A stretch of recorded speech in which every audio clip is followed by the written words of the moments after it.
د جیلونو چې یریږي کور کې کینو انتقام خو د زندانه شروع کیږي. زما سلیمان عثماني نوم دی، د سړیرو سره تعلق ساتمه او راوتی یو لږ څو کسان یو، خو ما وی چې صرف خپل احتجاج ریکارډ کو د کپتان دپاره، چونکې هغه په قید کې دی، په سختو کې دی، یو قسم له هغه سره ډېره غلطه رویه سټارټ ده.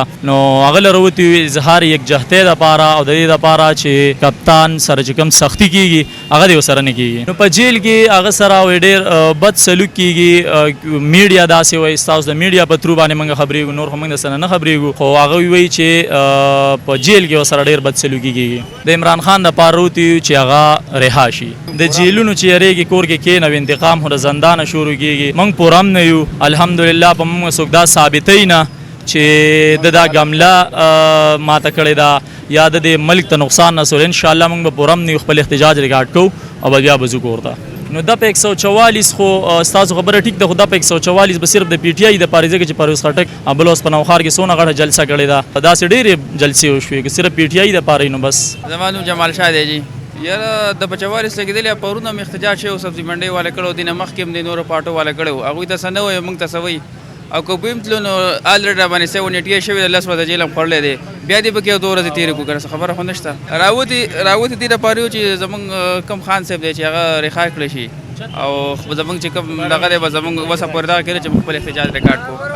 عدالت فیصله نه مني چې کله عدالت فیصله وکړه چې دا عمران خان غل دی یا هغه غلا ثابته شوې ده، دغه مني که نه مني؟ او دغه نه مخکې تاسو هغه منئ چې عدالت صادق او امین ویلي او دا ورسره نه منئ، دا وجه سره؟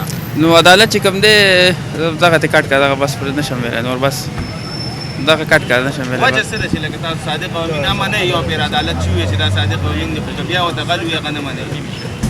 نو اوس څه ووایم، دغه بس کټ کړه مه دغه کوه.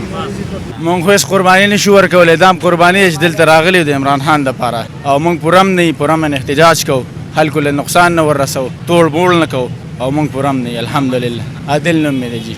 بس مونږ وایو چې زمونږ لیډر عمران خان دی چې هغه راخلی شي، بس مونږ خوشحاله یو سړی په پاکستان کې راغنه بل سم نشته. د ملګرو سره راوتیم د عمران خان باره کې چې راغه را پرېږدي جیل ارسه ته تیار یم چې زما لیډر راوځي.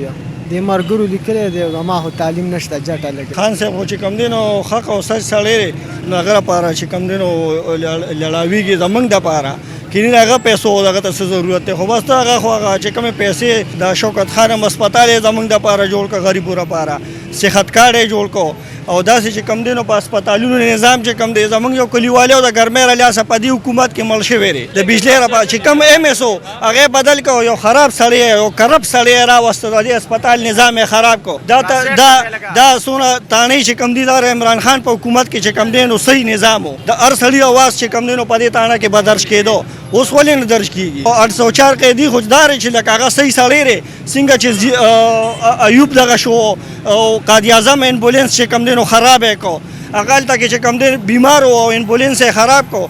او نور به موږ دا ووایو چې عمران خان خو دا سړی چې کوم حق او سچ خبره پر ملک کې یو سړی کوي نو هغه څوک نه پرېږدي. نور که زمونږ اوټ چې کوم دی خان صاحب ته لګولي په وجود کې رقم ځای په وینه باندې چې کوم دی خان صاحب ته اوټ لګولي، انشاءالله زه بیا ورته لګوم. چا نه موږ نه یارېږو، زمونږ ملک دی، موږ به چا نه یارېږو، زمونږ ملک دی او زمونږ په ټیکسونو په پیسو باندې څونه خلک په دا نیسي، 100% خلک چې کوم دی نو دا خان صاحب پسېري.